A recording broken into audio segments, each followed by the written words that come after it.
Salut, c'est Dimitri Ajon et aujourd'hui je vais te parler des différentes zones d'affichage de résultats que tu peux retrouver sur Google. Tu peux avoir par exemple des vidéos, des images, des Google Maps, une fiche entreprise. C'est ce qu'on appelle des featured snippets avec mon accent anglais incertain. Et aujourd'hui on va essayer d'aller voir en détail ces différentes zones d'affichage au sein d'une page Google et d'essayer de comprendre comment tu peux te positionner en référencement sur ces zones-là. Alors like cette vidéo, prends un papier, prends un crayon, installe-toi confortablement, c'est parti.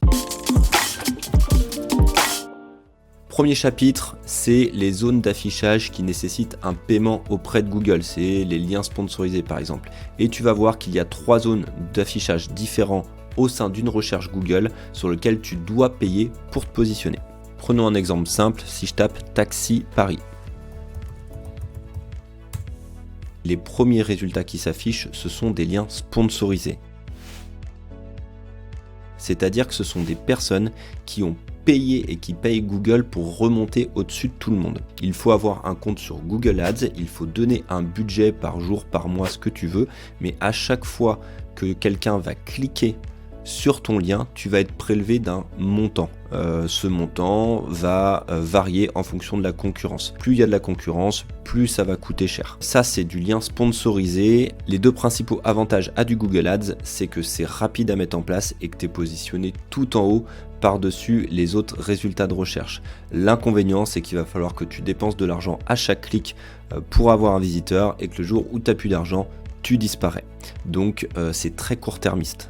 Autre type d'affichage qui va être toujours payant, c'est du Google Shopping, c'est les espèces de petites vignettes produits que tu vois quand tu fais une recherche, par exemple grillage vert. C'est quelque chose qui va ressortir depuis Google Shopping, la marketplace de Google, et cette marketplace, ça va être lié directement aux produits que tu as sur ton site. Par exemple, si tu utilises un PrestaShop, un WordPress WooCommerce et que tu as des produits qui sont liés au Google Merchant Center, tu peux créer une campagne de sponsorisation et mettre en avant tes produits sur ce schéma-là. Toujours le même système, un clic va te coûter de l'argent à chaque fois. Pour être positionné dans les Google Shopping, il faut que tu aies une boutique en ligne avec des produits qui soient liés à la marketplace de Google via Google Merchant Center. Et en plus de ça, il faut que tu aies lancé une campagne sur Google Ads qui permet de mettre en avant tes produits contre un budget toujours pareil avec un coût par clic. Après, tu vas avoir les recherches universelles. Et dans les recherches universelles, tu vas avoir par exemple les vidéos. Quand tu fais une recherche du type monter une cloison, tu as de grandes chances que Google mette en avant différentes vidéos qu'il a trouvées généralement sur YouTube qui vont répondre directement à ta recherche. Pourquoi ? Parce qu'on sait que l'internaute favorisera un clic sur un contenu vidéo qui va être beaucoup plus explicatif et démonstratif. Donc, si tu veux te positionner sur de la vidéo, c'est tout simple, il faut que tu aies un compte sur YouTube, que tu aies créé une vidéo qui corresponde à 100% autour d'un mot-clé et que tu aies optimisé ta vidéo autour de ce mot-clé-là au travers du titre, de la description et des hashtags qui vont aller avec pour que Google puisse la mettre en avant sur son moteur de recherche. Autre forme d'affichage que tu pourras avoir sur une page de résultats Google, l'affichage des images, c'est ce qu'on appelle le pack image. Dans cette recherche, j'ai écrit exemple de portail et je me retrouve avec une page de résultats de Google qui va mettre en avant la partie Google Images qui fait ressortir des portails. Donc si tu veux te positionner dans ces images-là et dans cet encadré, il suffit simplement d'avoir correctement travaillé les images sur ton site internet, c'est-à-dire d'avoir des images de bonne qualité qui soient assez compressées avec un nom de fichier compréhensible et une balise alternative qui soit compréhensible et généralement bien positionné au centre de ta page avec un texte autour qui présente vraiment cette image. Et comme ça, tu peux obtenir plus de trafic sur ton site web en venant par les images. Deuxième exemple, ça pourrait être par exemple le plan du métro parisien. Les premiers sites internet qui ont un plan du métro et qui ressortent dans Google Images vont capter un maximum de trafic. Donc je t'encourage à bien optimiser tes images pour vérifier que ça correspond à 100% à ce qu'on trouve dessus pour que Google les mette en avant et que tu puisses acquérir du trafic avec cet affichage-là.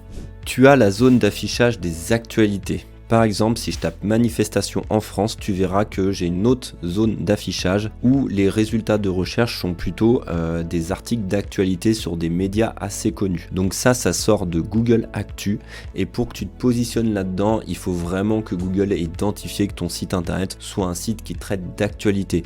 Donc les données structurées vont être hyper importantes au sein de tes pages, par exemple sur l'auteur, la date de création de ton article, la date de mise à jour, etc. Et au-delà de ça, il faut quand même que ton nom de domaine ait une antériorité au niveau de Google, une réputation, que Google t'ait assimilé à la case des médias de presse, par exemple. Mais c'est vrai que ce genre d'actu, ça fonctionne bien. Tu peux avoir des gros pics de trafic si tu arrives à te positionner sur des mots-clés hyper recherchés et tendance. Par contre, c'est quand même assez volatile dans le sens où tu peux avoir beaucoup de trafic pendant quelques jours et après, ton actu, elle est périmée. Donc, c'est un autre article au-dessus de toi qui va se positionner et tu vas la perdre aussi vite que tu l'as gagnée. Maintenant, on va rentrer dans les types d'affichage qu'on appelle, attention, je vais essayer de le dire sans me planter, les Kno-Edge Graph. Ce sont des affichages différents, souvent pour des auteurs, pour des cinémas, pour des œuvres d'art. C'est une zone d'affichage de Google qui va être différente de ce qu'on retrouve d'habitude et qui va mettre en avant, voilà, une célébrité, une œuvre d'art, quelque chose comme ça. Là, par exemple, j'ai fait une recherche autour de Queen et il va me mettre en avant les titres du groupe et puis quelques images sur le groupe. Il fait un petit mix avec tout ce qu'il peut retrouver sur Google pour répondre à l'internaute. Maintenant, tu as ce qu'on appelle la position 0. La position 0, c'est un extrait d'un site internet qui remonte en résultat de recherche directement dans Google. Cette position 0, elle apparaît quand Google il a identifié qu'il pouvait apporter directement une réponse à la recherche de l'internaute. Donc là, je me suis amusé, j'ai marqué qui est Dimitri Ajon. C'est moi. Et tu verras qu'en fait c'est la page de mon propre site internet qui remonte puisqu'il va déterminer que c'est l'extrait le plus pertinent pour répondre à cette question. La position 0, elle est hyper intéressante à obtenir parce que tu vas te placer au-dessus de tout le monde et elle est quand même assez facile d'accès. Il suffit que tu aies rédigé une page qui répond clairement à une question. Par exemple, comment faire un site internet, quelle est la recette de la pâte à crêpes, qui est Neo dans Matrix, et tu vas avoir certainement un résultat de recherche avec une position 0 et un site qui sera un petit peu plus mis en avant que les autres sur la page de résultats de recherche. Autre zone de recherche que tu peux retrouver sur Google, c'est ce qu'on appelle le pack local. Alors là, c'est souvent lié à des recherches de localité. Par exemple, j'ai tapé plombier à Nantes et je vais me retrouver avec une carte de Google Maps et une liste de 3 entreprises, et je peux en avoir plus si je clique sur voir plus, qui seront recommandées par Google. Donc ça, c'est quelque chose de gratuit, bien sûr. C'est quelque chose qui va être lié à ta fiche entreprise. Donc il faut que tu aies un compte Google My Business et que tu aies créé une fiche d'établissement. Et il faut que cette fiche d'établissement, elle paraisse pour Google être la plus pertinente par rapport à la recherche de l'internaute. Ça va se jouer avec le nombre d'avis, avec la qualité des images, avec la véracité des informations qu'on peut retrouver sur ta fiche par rapport à ce qu'il y a ailleurs sur internet, et puis ça va être lié à ta position géographique, bien sûr. Donc c'est une zone d'affichage qui change très souvent et qui va même avoir une différence entre si tu fais une recherche sur un PC et si tu fais une recherche sur un téléphone portable, pour lequel tu seras beaucoup plus ciblé là où tu te trouves en France. Donc si tu n'as pas de fiche entreprise, je t'encourage à le créer, c'est assez rapide et ça permet de mettre en avant ton activité assez rapidement et d'obtenir du trafic très rapidement sur ton site internet ou des appels directement. Là, tu as un exemple de fiche entreprise, c'est-à-dire que j'ai tapé un nom de marque sur Google, le nom d'une boîte, et tu as sur la droite de mon écran la fiche qui présente cette entreprise-là. Ça, c'est lié à ton compte Google My Business si tu as créé une fiche d'établissement. C'est en fait la version un petit peu plus proche de ce qu'on a vu juste avant qui étaient les résultats locaux, le pack local. Quand tu fais une recherche, par exemple, agence web à Nantes, tu vas avoir un comparatif de différentes agences web. Et si par exemple tu recherches infoconception, là tu arrives purement sur la fiche de l'entreprise avec différentes informations affichées comme le numéro de téléphone, les avis, la localisation, les horaires d'ouverture. Bref, je pense que c'est quelque chose que tu es habitué à voir sur Google, mais pour être visible dessus, il faut bien que tu aies rempli correctement ta fiche d'établissement et que tu mets à jour toutes tes informations régulièrement.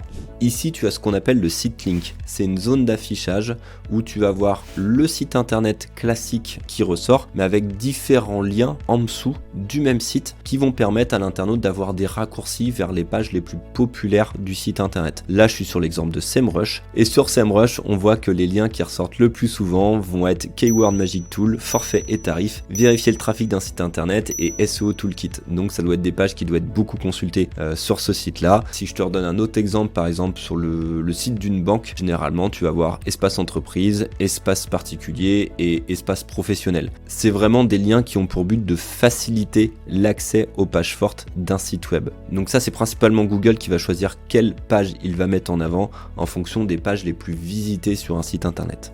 Et juste en dessous, tu as les autres questions. Donc ça, c'est une liste de questions que Google te suggère avec différentes réponses de différents sites internet. Là, par exemple, on a la première question: comment utiliser SEMrush gratuit?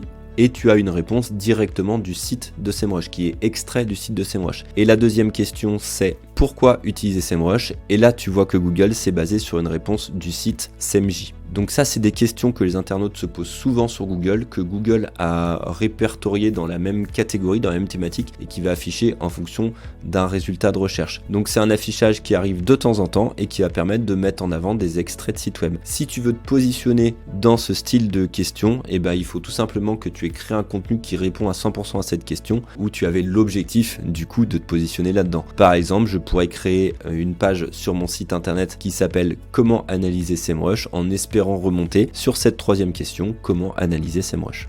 Et enfin, tu as les résultats de recherche classiques, c'est-à-dire le référencement naturel pur et dur. Là, ce sont des sites internet tout simples avec une balise titre, une balise description, des fois une image qui vont ressortir sur un mot-clé spécifique. Et là, c'est Google qui va choisir de mettre en avant telle ou telle page en fonction de la qualité du site internet, de la qualité technique du site internet et de la réputation du site internet. Donc là, ça fait référence à toutes les autres vidéos que tu peux retrouver sur SEMrush sur le référencement naturel.